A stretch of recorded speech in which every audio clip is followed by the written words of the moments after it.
You know, it's been really, really hot out, and that means I'm in house a lot, maybe too much. And when I get in my house, I realize that it looks terrible. So I had to come to Lisa. Lisa, you can help us. Hopefully Mod House can be my savior in this whole thing, because I don't know where to start. What do I do when I have kind of a 20th century look in the 21st century? Well, there's some easy steps if you just want to refresh your space that don't have to cost a lot of money. So getting new decor, some new artwork. Pillows are great low-cost item to just freshen up your space and be on trend without spending a lot of money, as well as rugs. Rugs are a really good way. So if I started with the base, that would be my first kind of good. But how do I know what size? Because, you know, when you hear a rug, you think, well, fill the space. Right, and I would go with the fill the space. There is a kind of some general rules to how much space. You want at least 12 to 18 inches around the rug until the wall. So I want that minimum. If I've got hardwood floors, right, I want to be able to show that. Yes. Okay, so then how big then do I need to get it? 12 to... Well, let's start with the standard sizes. Okay. That's the best way to go in and not have to spend a fortune on a custom. Yes, don't go custom. So go with standard size rugs. So your standard size rug, 9 by 12 is a standard size, 8 by 10 is a standard size, 6 by 9, 5 by 7, and 3 by 5. Those are going to be your standards that you can get anywhere. Now, when they say 5 by 7, 8 by 10, that doesn't mean they're always actually 8 by 10. So it doesn't measure that. Sometimes it's 7 foot, 6 foot. Sometimes you have to try it to see if it looks okay. And they'll say on the side of, or someone can give you the dimensions of the rug, but they say that because of the way that a rug needs to course itself, so that the pattern comes out, so that it's nicely fits in the space and it doesn't like end in the middle of the pattern, say. So they're not always 8 by 10 or 9 by 12. They're just a little bit off of that sometimes. Do I want a real kind of wild rug, or do I want it to be very sedate? It's up to you on your personality and what you want to do in your space. So adding a rug to any room is going to help you give an identity, kind of set off the vibe for the whole space. If there's a lot of color on the rug, then you can actually pull some of those colors, like right here. And we pulled a little bit of this, like. So that's how you would like combine it, so it looks like it belongs. It looks like it's a cohesive look together, as well as you can do some very monochromatic looks where it's tans and grays and more texture, which is a very on-trend thing to do. A lot of texture on your rug. And then do neutrals on your sofa, and that's a really good way to keep it on trend. But now, in my bedrooms, I have carpeting. Can I put a rug on carpeting? That's going to be a personal preference. There's a lot of people who will say, oh, I would never do that, and there's people that will do it. I don't mind it in the right application. I like a thin rug on carpet, because you don't want things too thick, not to make it a trip hazard. Sure. But I like adding a little bit of that because, if you think about a carpet, it's just one color. And then your bedding, if you don't have any color in that, everything starts to mute and like go away into your wall, and that gets to be very boring. Okay, what about in a kitchen? I have like these big tile floors, and it almost looks like too much. Does it? Okay. So could I put a rug on that to kind of warm it up a little bit? Yes, and neutralize it. If it's just like if the tile is too much pattern for you, too much going on, pick a very neutral rug that grounds that space. Instead of making it so busy, it grounds your table. It actually gives you a solid to accent the table against, and people will actually notice your table more and see your table and everything you do to the table a lot more, because you've offset it against, you've taken it back to more of a blank canvas. Okay, instead. But what about in a hallway or an entryway? Yeah, you can do the same. They don't always have to match each other, but they need to be part of the same outfit, say. Okay. You want them to look like they could be worn together.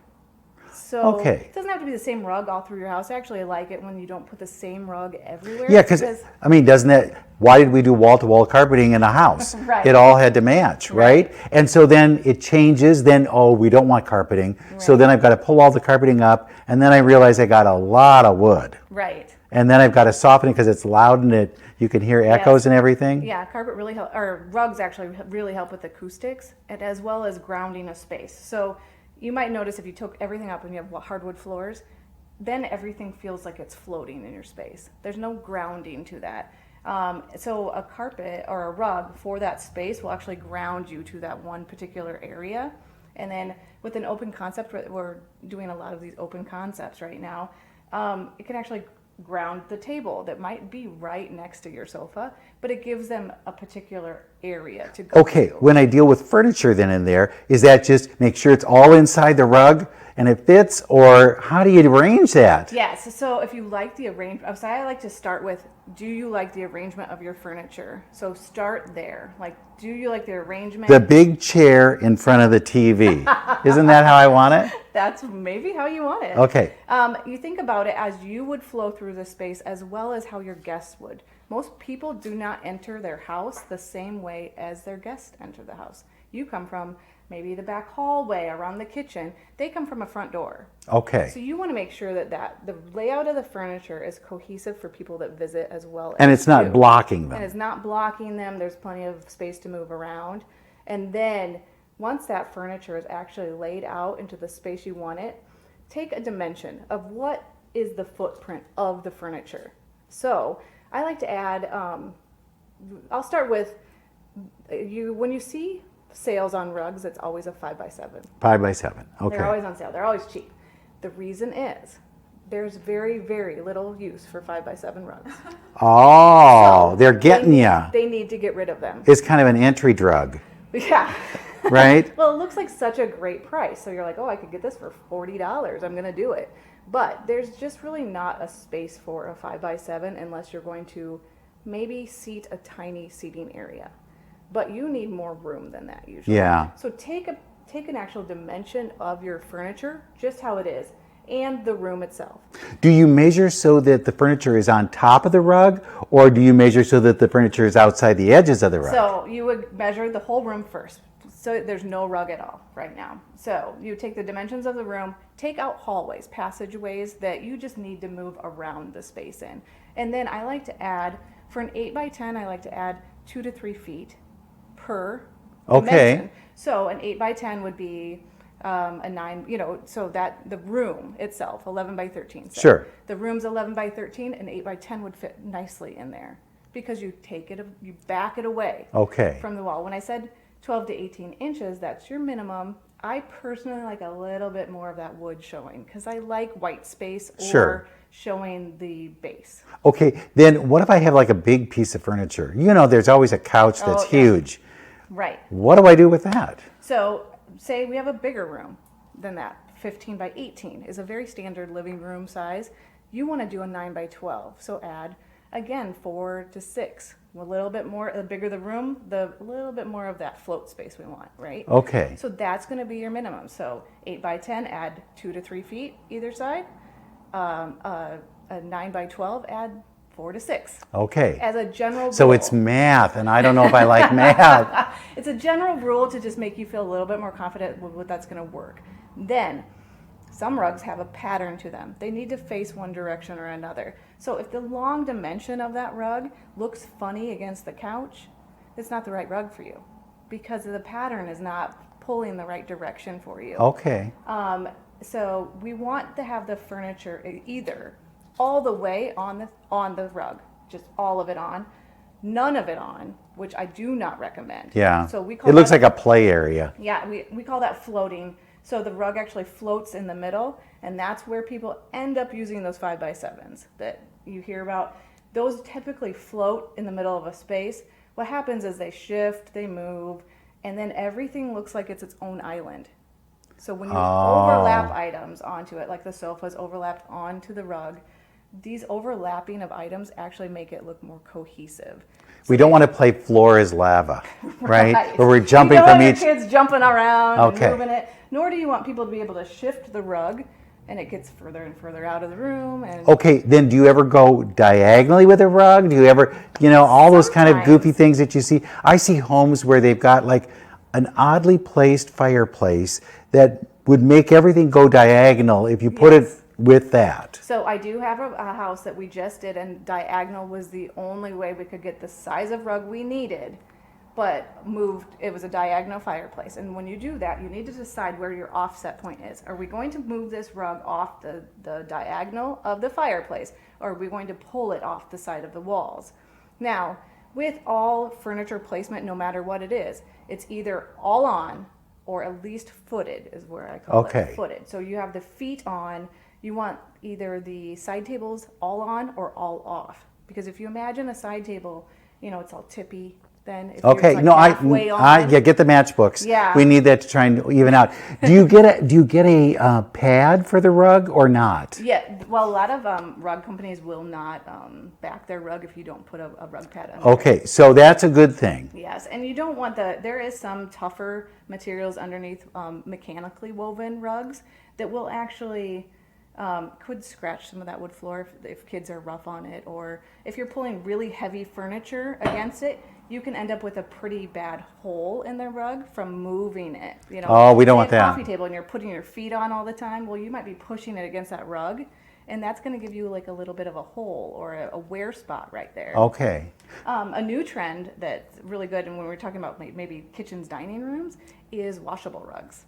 Oh, I've heard of these. Yes. Where you can just throw them in the washing machine, and that's why I was thinking about a kitchen rug. Yeah, so You know how you rugs are spill great. and then you think, oh, I'll never clean that rug. So when I talk to people about dining room rugs, kitchen rugs, any of those, I love the washable. I actually have a washable in my living room right now, and I really love it because the kids are pretty rough with things, and they might spill. They're not supposed to eat in the living room, but Right. they do.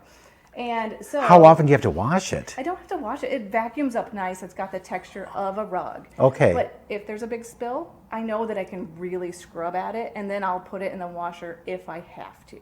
Oh, that sounds So good. It's not like you're always throwing So that's a stuff. consideration as well. Right, and I think that outdoor rugs and washable rugs are the ones that you should be picking for kitchen spaces and dining rooms because they're getting a lot of wear. They're getting a lot of food.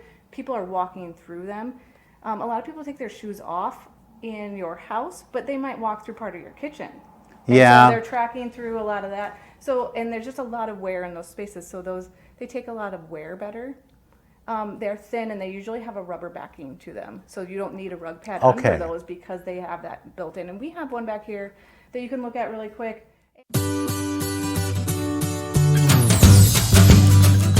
So what is this now? This is another washable rug, and then this rubbery keeps it from sliding around, which is nice. But it's a nice look to a rug. And Yeah. The runner is great for your kitchen, adding a little bit of color in there.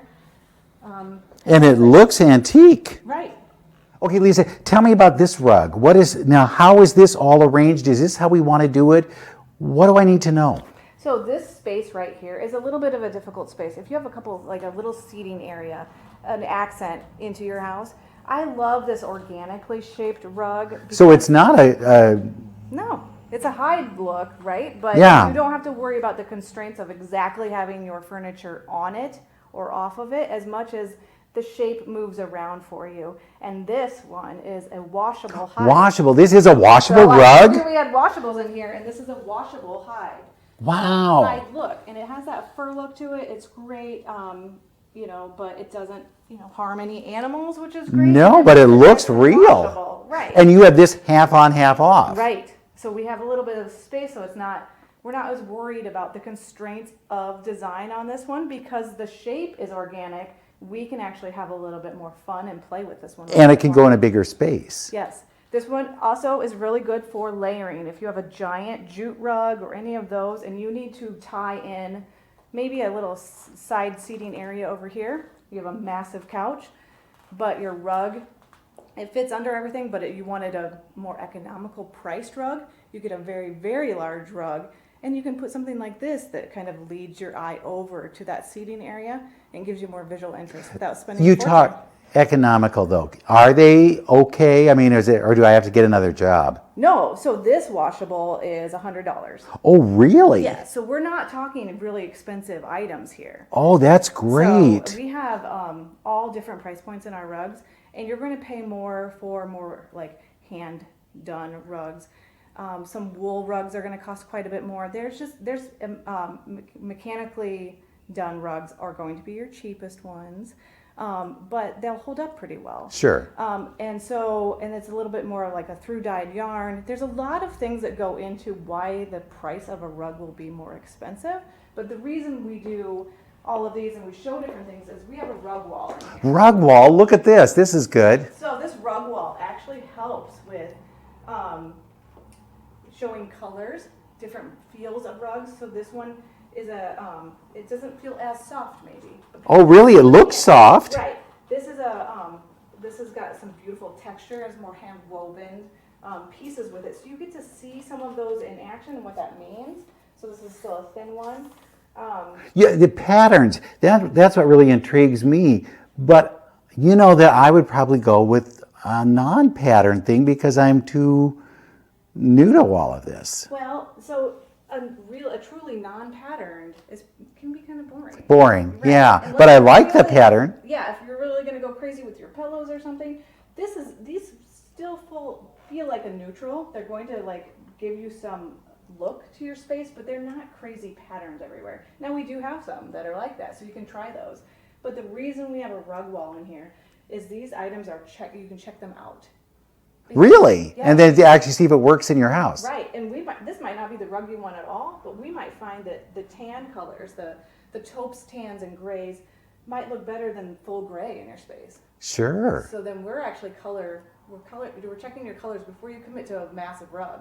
Now, What when- is the wrong color for you? I would just, by looking at it, I would go toward something like this because I think it's really cool, Right.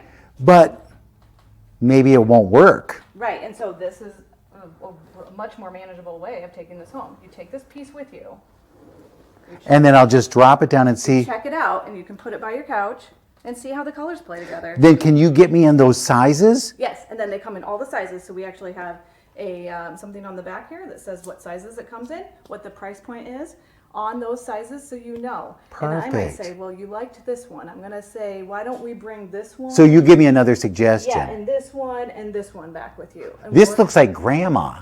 Well, see, these are those woven. Doesn't it look like grandma used to have those? Yes, but they're in. Okay. They're on trend right now. But so- that probably isn't me. Again, I like this one up there. Right. So is this, we just start with that? Which ones I No, kind of like? Which ones you're drawn to. And this rug wall is developed from people trying. If you didn't like any of these right now, Right. I order a sample size for you. And then we bring it in here. And then I check it go. out. And I won't let people, I try not to let anyone order a rug without getting the sample size because it looks different in the natural light of this space. It's going to look different with your furniture in your space. Can I ask you one more about rugs? Yeah. Bathrooms. What do I do with that? Don't particularly like a rug in a bathroom. so But you that's know it's me. cold. Right, so I do mats. You can do some mats on with the rubber, and then I actually put them over my tub when I'm. So I Okay. hide them behind the curtain. I just like a clean look. But you can put them, if it's not something you're just, with a double vanity, I really do like a runner. Right? And you don't have to worry as much about people getting out of the tub and into the, so if you have the space to do it, that's a really good space to do a runner. We have a runner out here that's really pretty in bathrooms. You just don't want them to slip, and you want them to dry fast. Okay. That's Sounds a good. big thing. But see, all the rooms, all the things I need to learn, but we're starting with the rugs. The rug is our first foundation. I got to ask you about this couch. Is it on all the way? I don't think it It is. doesn't have to be on all the way. So if you want to put a rug in and fill the space, you just need to make sure it's footed. So the feet have to be on it. So the back feet don't have to be on, but at least part of it. And I like to have it far enough back that when you're standing from different angles, it looks like the rug is going all the way behind the Sure. So it's an illusion. It's an illusion. So this one probably goes only back to about here, but it could go halfway back. And that allows you the look that the rug is continuing under that. I don't like the rug to ever be on the back feet because I don't like the look of the back of a sofa with the rug poking under. Okay. Because then that's actually giving more visual confusion. Rug is my starting point. I'm starting with the Rugs, rug. Yes, rugs, pillows. There is some standard sizing that we can kind of go to for like your bedroom, your living room. So we kind of did that rule of the add the 2 to 3 feet per side, right, for the Sure. living room. So for bedrooms, a good rule of thumb is a king size bed. You're going to want a 9 by 12 Okay. if you want it all under the bed and Do you nightstands. want that, or do you just want some rug near the bottom? You can do that. Then you're going to get a smaller rug. Maybe that 5x7. Maybe, but you need to get the dimension of the width of Okay. the bed. Okay. And then you're going to probably put a bench or something else. It kind of just Yeah. looks like it floats there. If you don't anchor anything with something else, you don't want your furniture to float. It just looks off. Is It's it not better to have a rug underneath the bed? You want that? So if you don't want it underneath your king size bed, say, I would get 2 3x5s and put them on either side. Oh, that's a great So idea. that's a way to get the look of a rug under the whole thing, but only have it underneath by the two sides. And then a lot of people want that rug feeling right when they get out of bed. Yeah. So it's Oh, you know soft how and the warm. worst. The worst is getting up in the morning and then it's cold. Yes, I don't, I'm not putting in heating elements on my floor. right. But So- yeah, I kind of need a rug. Yeah, so 2 of them, 2 3x5s are really nice between just to step out on. And if you don't want to move your bed, 'cause like you might already have a king Yeah. bed, I don't really want to move the whole thing anymore. Another option is 8x10s are very versatile for a king or a queen bed then. So Okay. you could put it under, you're just not going to have your nightstands on that part. Yeah, that's okay. So you can move them off. So move the nightstands will be fully off the rug. The rest can be on the rug. And that still gives you about 2 feet around, 2 to 3 feet around to walk around on that rug and still have that soft step when you get out. And if I give you a little piece of advice, get a quilt or something that goes really far down. Oh, yeah. So that then I can store things underneath the bed. Right? Yes. Isn't that the way we want to roll? Well, if you want to, hide things under there. I like to have nothing under anything because then it just gets lost. Yeah. So You like that spare look, though. I do. And clutter is my name. You're a So maximalist. What I is think it? I think I am. I'm a hoarder. I think is what we call it, right? That's what it is. But rugs is my starting point. Right. And Okay. I really think that gives you a look, a pattern, and really can offset your style. It's not a very expensive way to really refresh your space. I think that's our first start. Yes. So that's the first thing we're going to look at, rugs. And then we'll move on to other areas, right? Yeah. Because I got problem areas, the big TV.